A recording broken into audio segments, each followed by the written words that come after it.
Of all the 6 faces of a concrete block are rectangular, what is the volume of the block? So if I were to draw the figure, I'll say that it's basically a cuboid shape in which every face is a rectangle.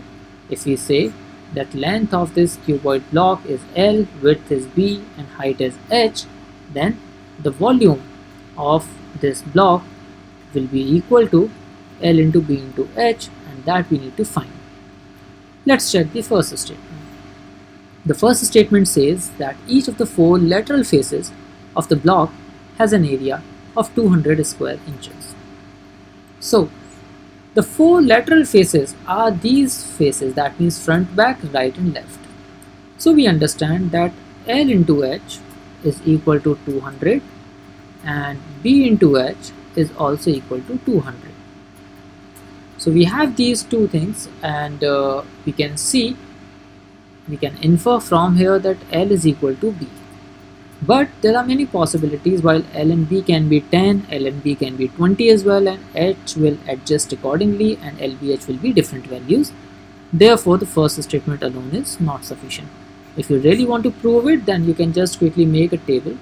For example, we know that L into H is equal to 200, B into H is equal to 200. So case number 1 is L is equal to H is equal to 10, and in that case L is equal to B is equal to 10, and in that case H is equal to 20.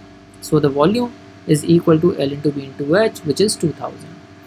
Case number 2 is when L is equal to B is equal to 20, and in this case H will be 10.